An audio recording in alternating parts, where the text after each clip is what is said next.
In today's episode, I speak about envy, the tight feeling in your chest when someone has what you want or desire. I'll share my own story of feeling envious of a friend this week and what that taught me about myself. We will talk about why envy isn't actually a bad thing, how it shows up in your shadow of your psyche, and simple ways to work with it instead of having it work against us. By the end of this podcast, you will see how to turn that green-eyed monster into something useful. A guide to what you also really want and how to action this. So without further ado, let's dive into this week's episode.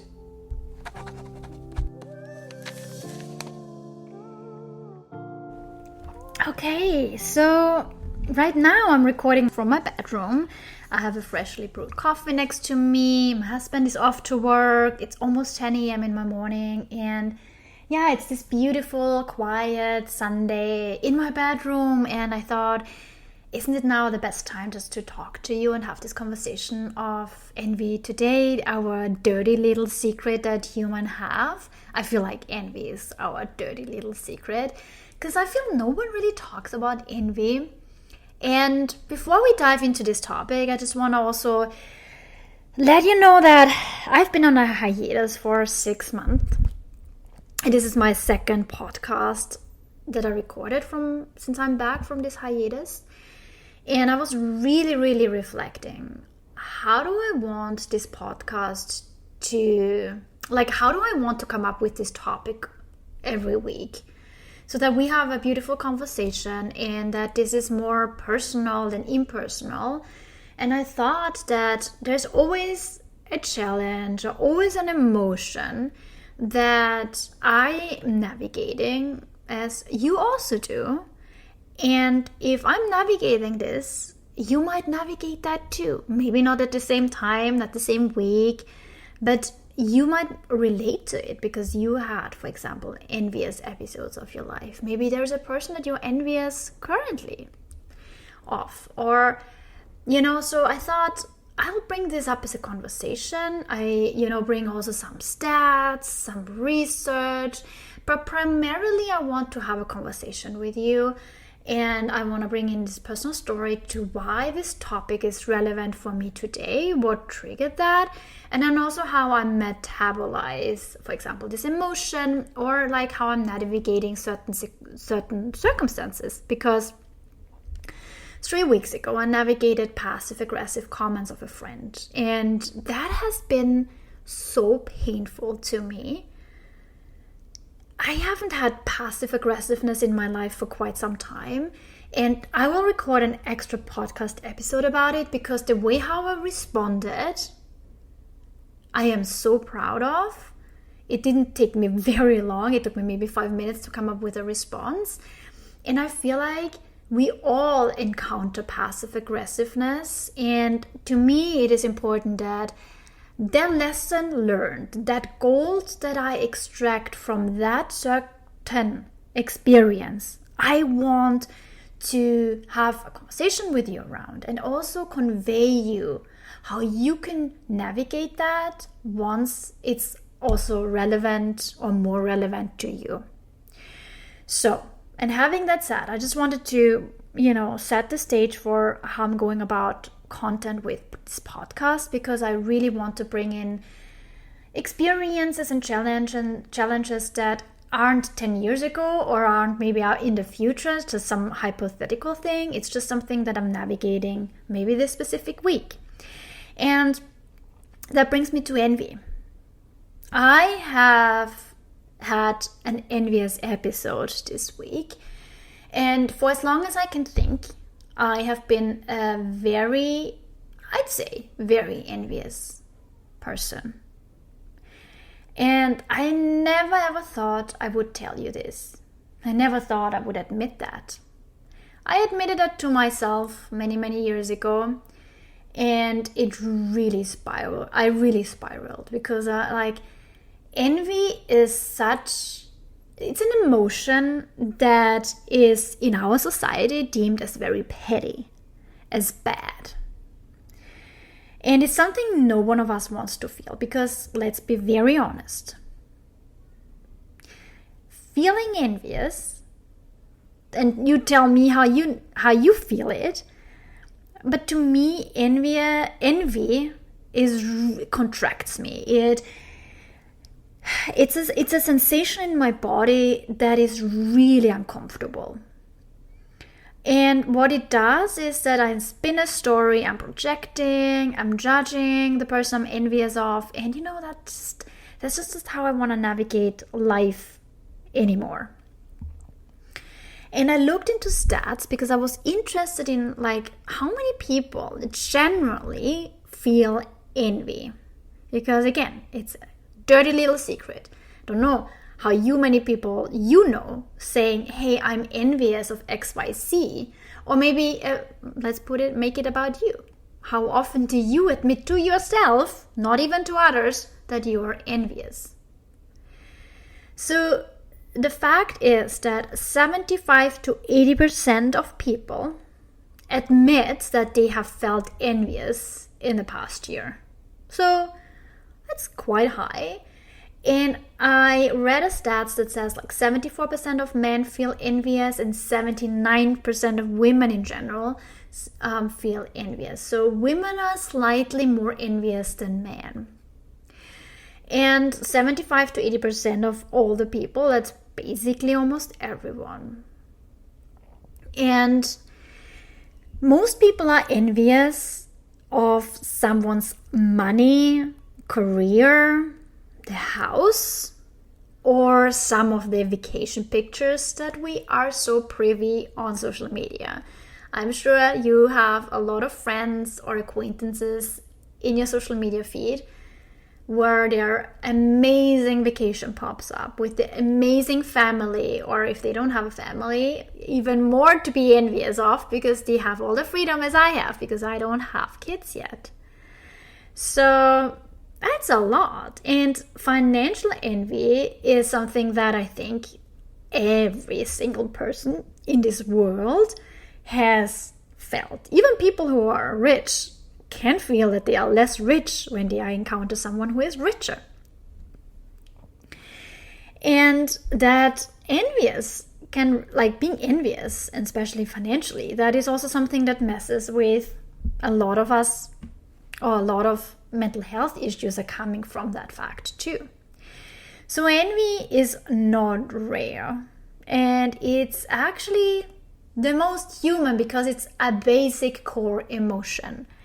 And what I always say to my clients, and I will say that to you too, is if I don't allow myself to be envious, if I cut off this part of me, not only, let's try that out. Let's have you not feel anything, no emotion at all in this very moment. Try it. Try not to feel anything right now. Isn't it that you start to contract in your body? Because that is what is the fact. If I don't feel an emotion, I'm contracting because I really have to try hard not to feel it. So it's a contraction. And also, if I cut that part off that feels envious or envy, that is a part of me that I am disavowing, that I disown. And it doesn't feel nice to be disowned.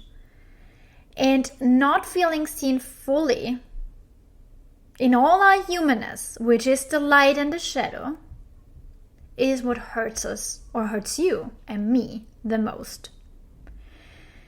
And I have started some time ago to really look more into what are the aspects of my psyche in my shadow that I don't acknowledge.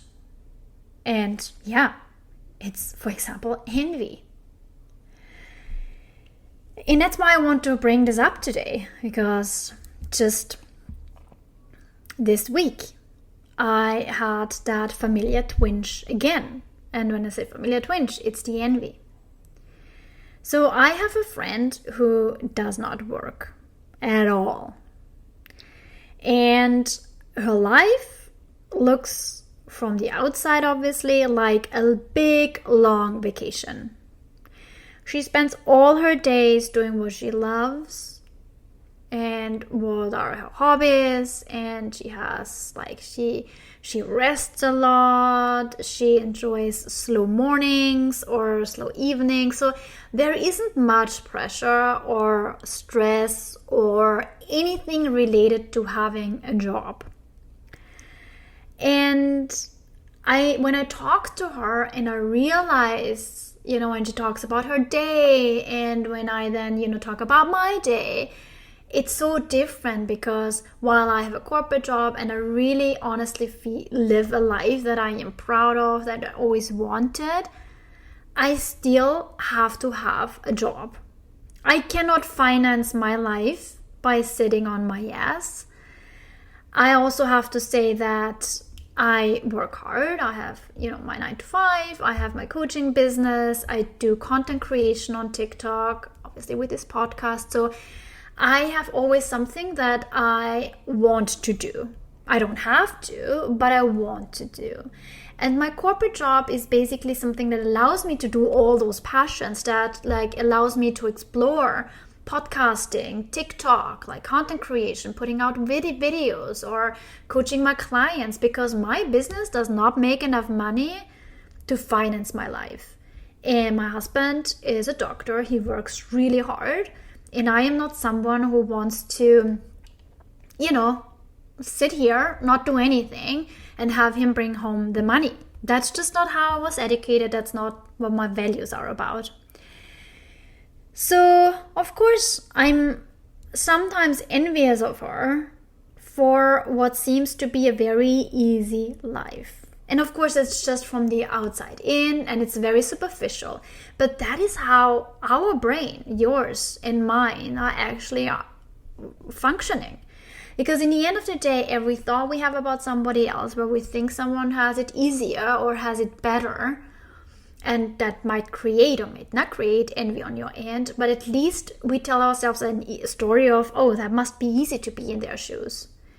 But obviously it's not like that. Our life is very complex and very nuanced. Everyone has baggage from their childhood to take care of. But anyway, bringing it back. So I felt envious. And I feel that quite often. And when I start feeling envious, I start to judge her.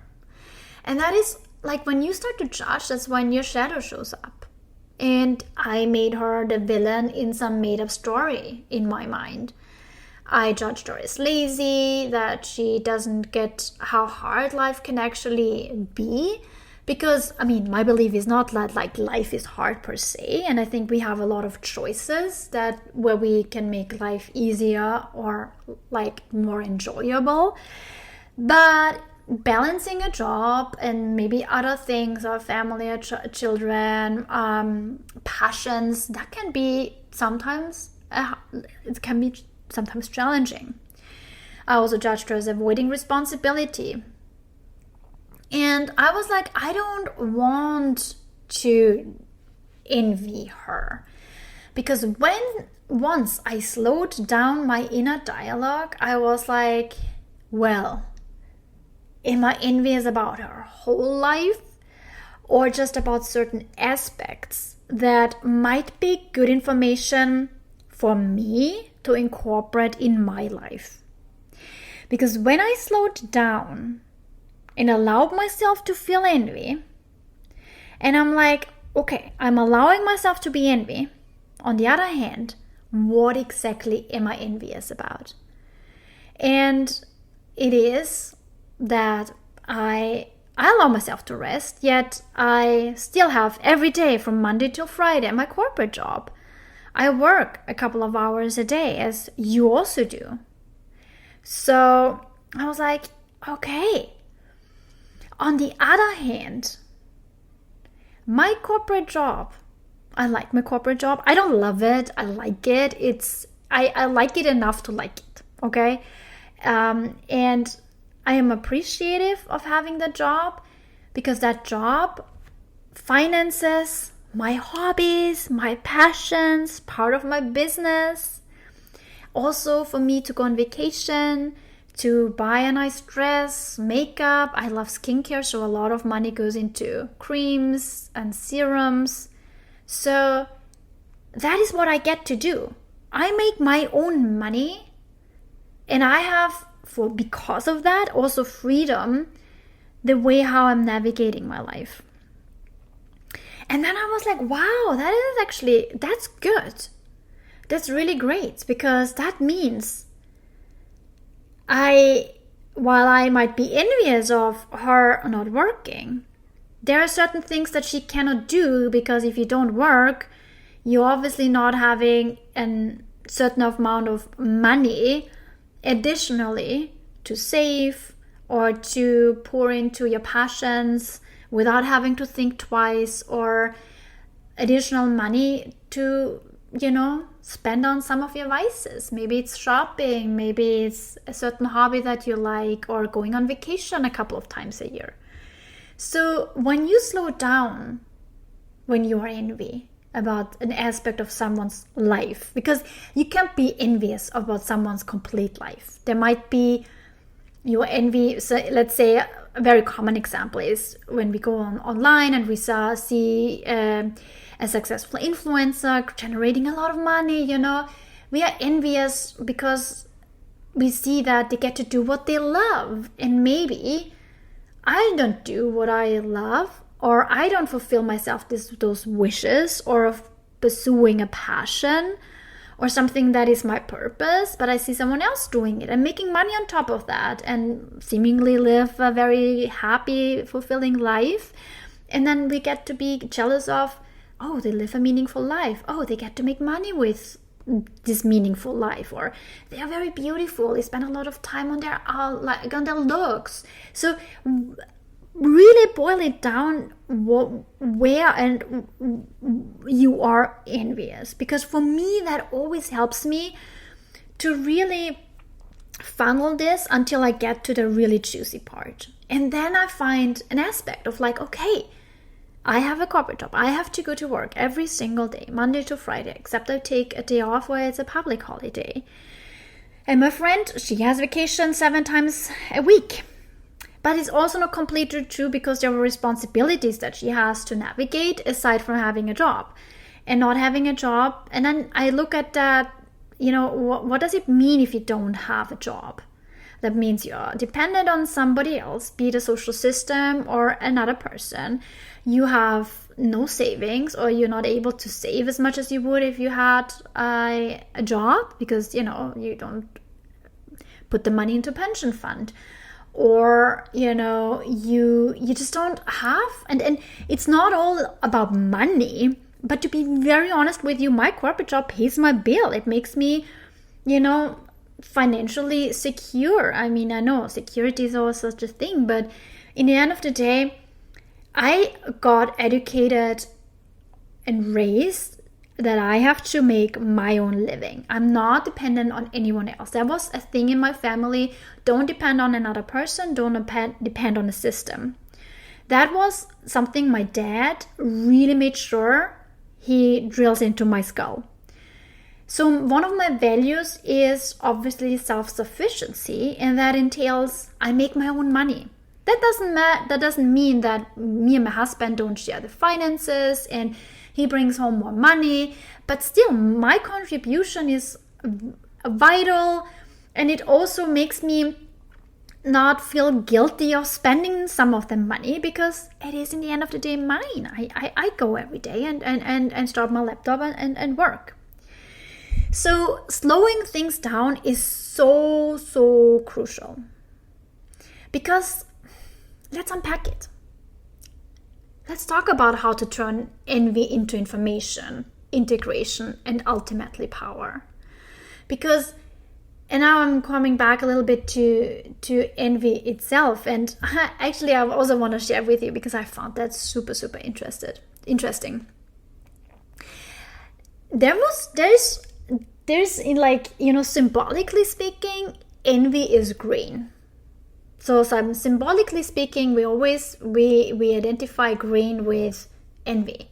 And I was like, where does that even come from? So I thought I'll research that and bring this up because I feel like that is interesting. maybe, I don't know, maybe not for you, but maybe for somebody else here listening to the podcast. So let me just briefly tell you. I found this really cool. So Shakespeare actually in Othello, which was somewhere in the 1600s, where he came up with that play,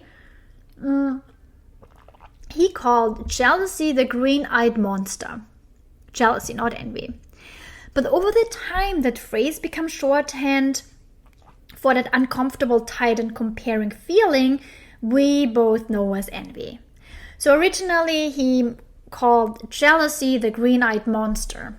And then obviously over the time, as jealousy and envy are very similar, it kind of looped under the same color green.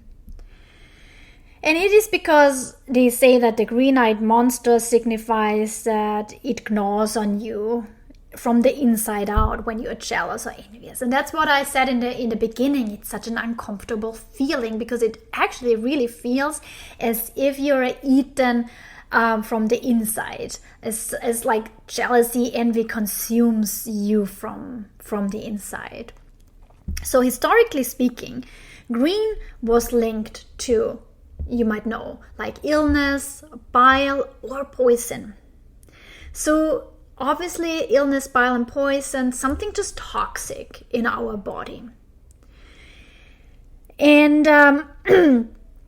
it also shows envy's dual nature. On one hand, it helps us feel alive and vibrant.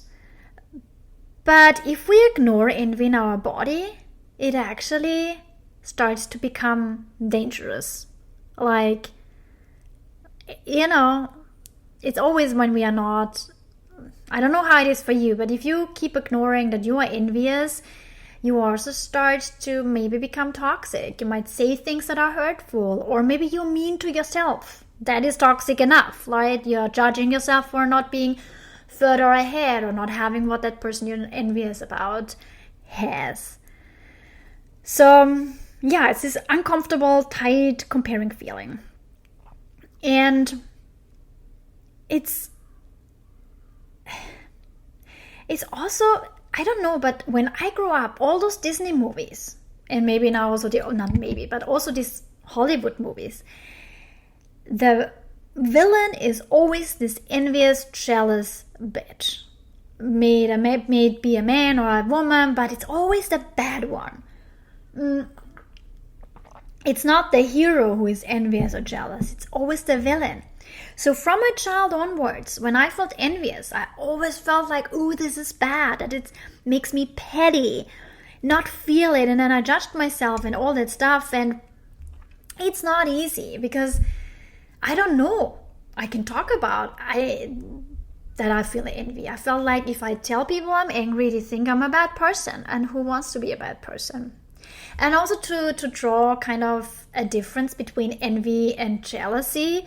I know, I'm pretty sure you can spell it out and define the difference between the two, but I always feel like before we go into how to metabolize, transform envy, let's just draw a boundary or a differentiation between envy and jealousy.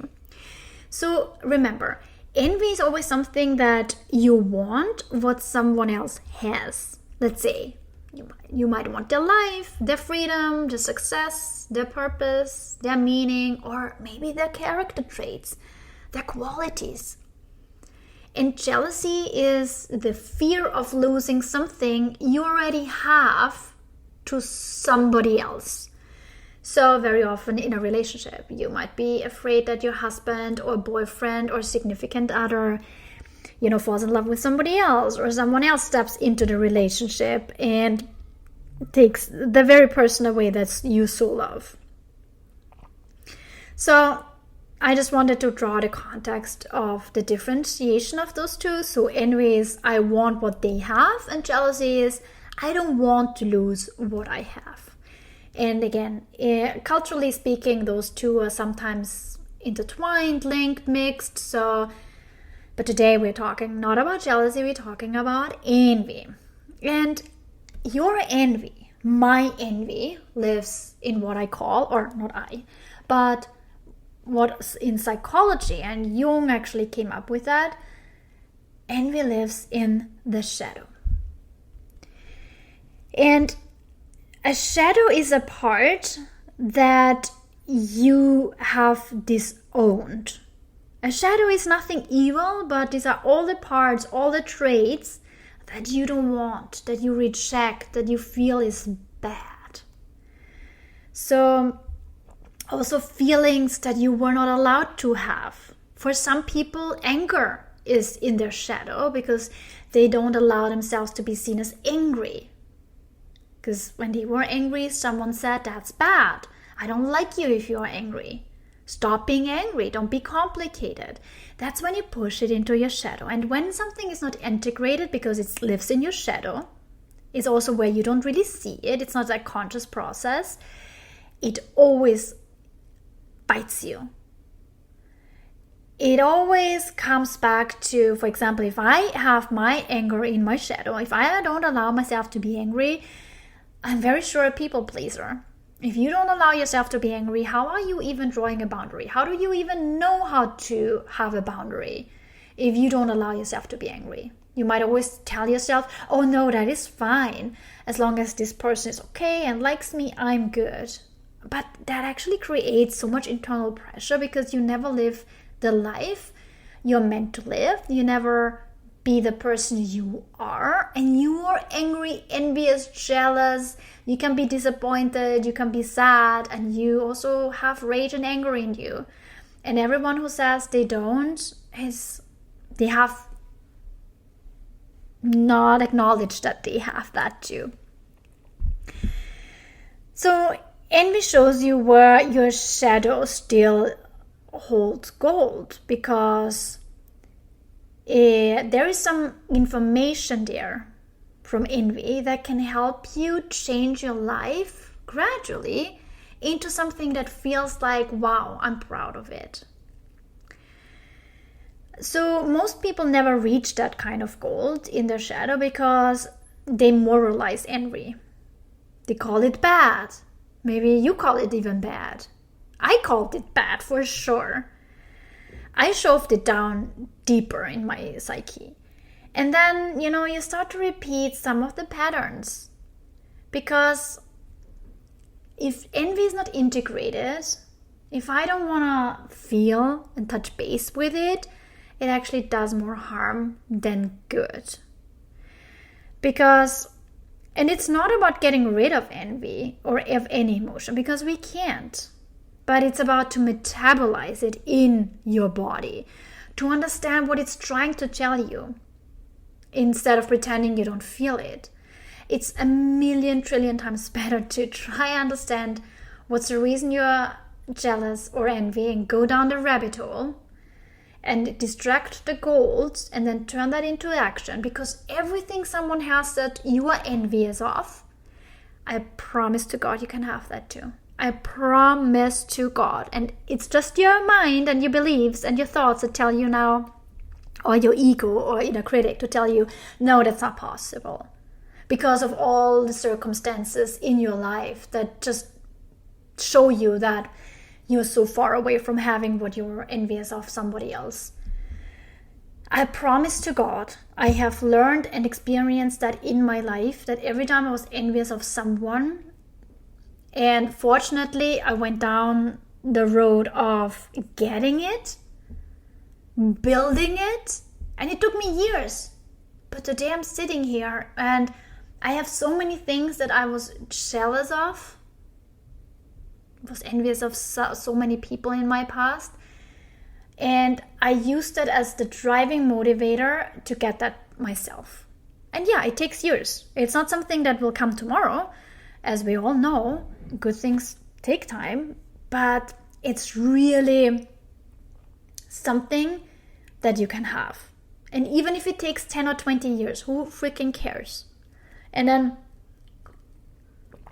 along the line, while you age and grow, you might change. You might change your beliefs.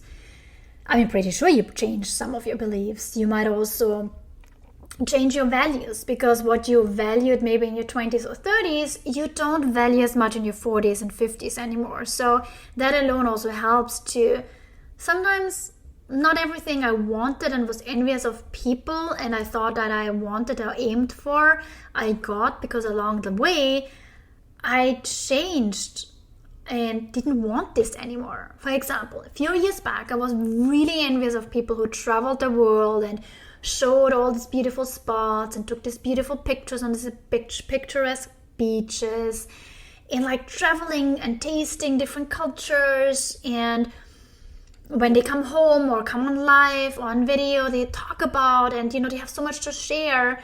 And I wasn't as traveled. I traveled certainly more than a lot of other people, but not as much as some other travel influencers or people who just backpack throughout the world. And I was envious of like their wisdom and experience, because that does something with you. If you travel the world for many, many months or maybe even years, or go on vacation 10, 20 times a year, you change as a person. And I thought I wanted that too. So I worked towards having a life where I can do that.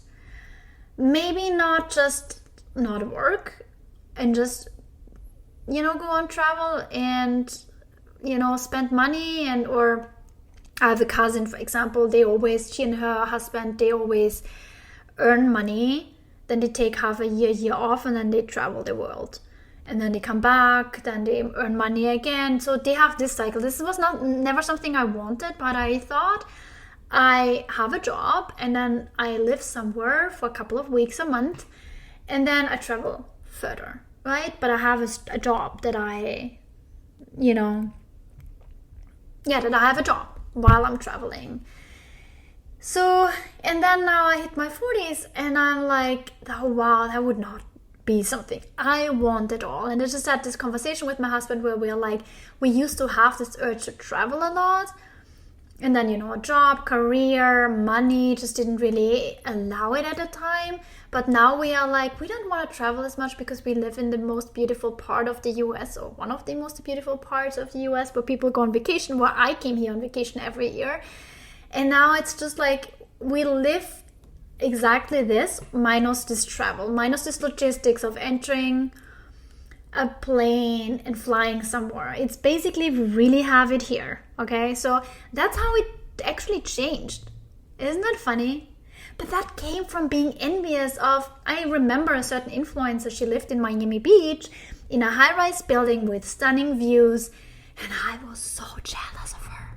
I was like, wow, what a life, But that I used that envy. I was not just cutting it off. I was like, what am I envious of? And that was, she had a business, she lived beautifully and all that stuff. And I mean, her life turned not out as I thought it would. She had a very nasty divorce, and she now goes through a lot of mental health struggles that she's very honest about.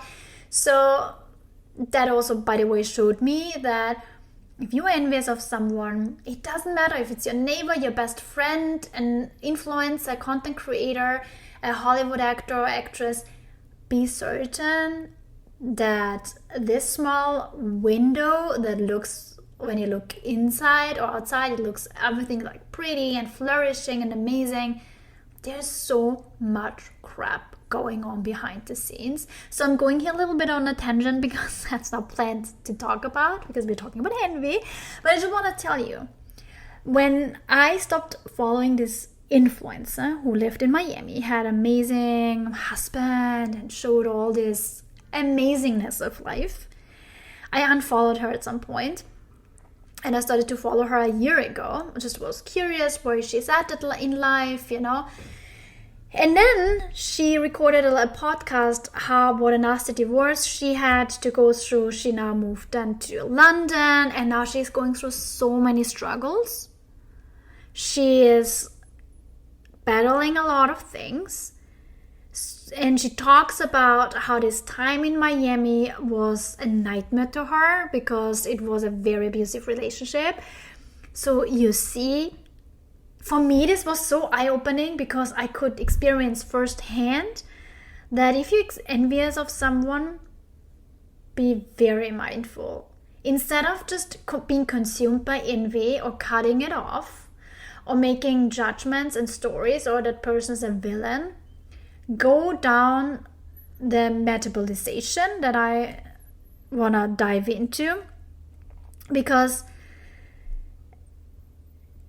let envy live in you and don't act out on it, and also know that there is gold. So find the information in the envy. I will just explain more about it, and then use it as the driving factor or motivator to take the actions, small actions every day towards that goal.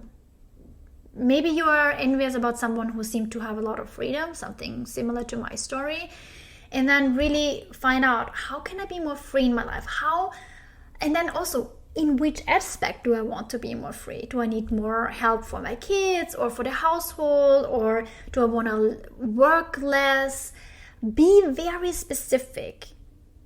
Is it an hour or two to find time to do your arts, or to follow some of your passions, or to go to your yoga practice? Or you want to maybe even say you want to have more time to do a certification in something. You want to learn something. You want to take a course. Be specific and not let it consume you and sit in resentment, because envy can turn toxic when it becomes a constant comparison or it ends up in resentment. But it becomes transformative when you can sit with it without trying to fix it, like saying, okay, I should not feel envious, and then you tell yourself why you shouldn't and suppress it, but it also not by shaming it. So for example, when you notice envy, where does that sit in your body? How do you feel envy? For me, when I'm envious, it's a contraction in my chest. But it can also show up as heat in your belly, or maybe in your throat or in your back. Whatever it is, breathe into it. And then I always tell myself, when I feel this certain emotion or sensation in my body, I always tell myself, this too is part of me. This belongs to me too. And you don't have to do anything about it. Just let envy sit there. And that is how you stop pushing it into the shadow. And what I then do is I have a dialogue with it instead of suppressing this into my shadow. Sometimes I'm journaling about it. Sometimes, with a prompt saying, hey, envy, what do you wish I would allow myself to have, feel, or be? And maybe dear envy doesn't really sound like you, but I'm always like, what am I not allowing myself to have, feel, or be? And then I let the answer come to me.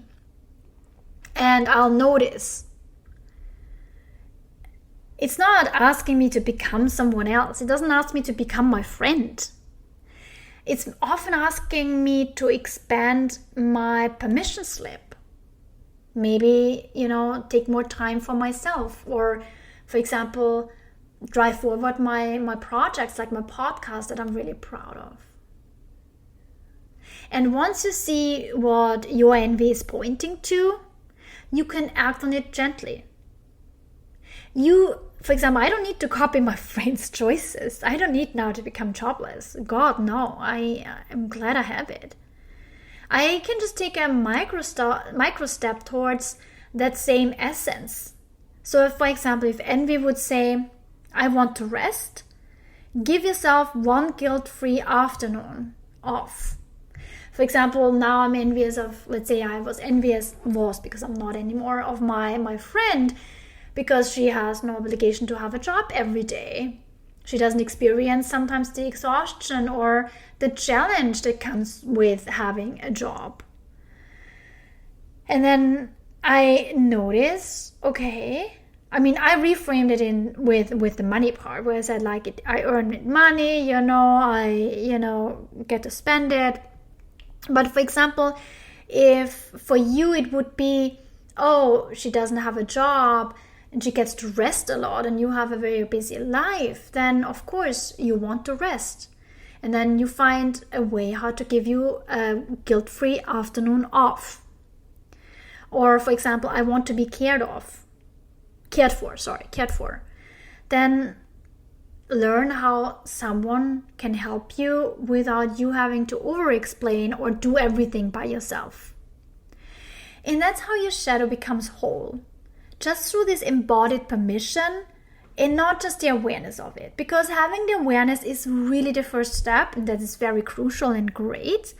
But that's not the whole thing. The embodiment is then also this, I give myself the permission to translate what I'm envious of, let's say their freedom or their career or their success, to then say, okay, where can I take these micro actions every day or maybe once a week? And envy loses its sting when you realize that you and the other person are expressing different archetypes of desire.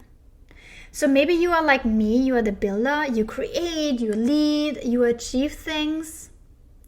My friend, for example, she's the surrenderer. She rests, she trusts, she flows. So these are just basically different archetypes of desire. And while I'm the builder and I love to create, I love to lead, I love to achieve something, it doesn't mean I can also lean more into the surrender and say, oh, you know what? I don't only have to do and produce and put output out there. I output out there, but I have output that I bring into the world. I can also rest, I can also trust and flow more. So in my case with my friend, we both carry medicine for each other. She shows me how she softens, and I, if she would allow me to, and if we would have that conversation, and maybe she listens to this podcast and then she will hear it, I might be able to show her how to rise. And that is what integration means. You don't fear, or let's say in my case, I don't fear her ease anymore. I admire it. I mean, she has an easy life. Everything flows. And that's because I claimed ease for my own terms. So that's where we can get the gold out of it. And the same with jealousy too, but for example, envious is something that's way more present. I'm not such a jealous person as I used to be. And yeah, so that's how I navigated the envy. And I love to integrate my shadow. I love to integrate emotions that I cut myself off from and that I tell myself that are bad. And I don't want to slam the door as I used to and, feel like, no, it doesn't exist. And I'm just like, envy isn't petty. It's only petty if it turns into resentment or when if it's resentment or if it becomes a constant comparison. And that makes me like kind of a frustrated person. And I don't want to be that. I'm always like, okay, whatever someone has, I boil it down to really the essence of what it is. Go really down the rabbit hole. Really ask yourself and do that exercise with me. So everything I've told you, you can reframe it. You can really distill it to the essence, what it is that you are envious of. And also ask yourself, is it the ego that wants me to have it so that I seem to be worthy? Because sometimes, when we are envious of successful people, we want the admiration. We want to feel like people look at us as someone who has achieved something. But you can have an achievement as having a steady, safe, happy life. It can be raising kids. I mean, that is the hardest job in this world. Doesn't get the recognition than it gets what other people build. Let's say build companies or achieve a lot of, or build a product and making a lot of money out of it. But for me, moms are the biggest heroes here. Like if you are a mom, kudos to you. I really have the biggest respect for people who are moms. So next time envy knocks for the both of us, we don't slam the door. We invite envy in and we just say, what part of me is trying to wake me up? Because that is what the goal is. It's not pretending you're above envy or I'm above envy. It's about letting it in and show what you and I are ready to reclaim. So that was a longer podcast than I actually had planned for, but I had so much to say about this topic, and I am super curious to hear your thoughts about envy and how it is for you, because I just explained it, how it showed up for me and how I metabolize it. But maybe you have a different way. So please comment or DM me on Instagram and let me know how envy actually affects you in life. Or maybe you tell me it doesn't affect you as much at all. Kudos to you. So, thanks for tuning in. That was a mouthful. I need to make a lot of sips of my coffee and my water to, kind of, because I have such a dry mouth. And yeah, anyway. Thanks for tuning in. I appreciate you listening. I hope you learn as much as I learned from my own process. And yeah, grateful to you. And I'll see you next time, my love. Bye-bye.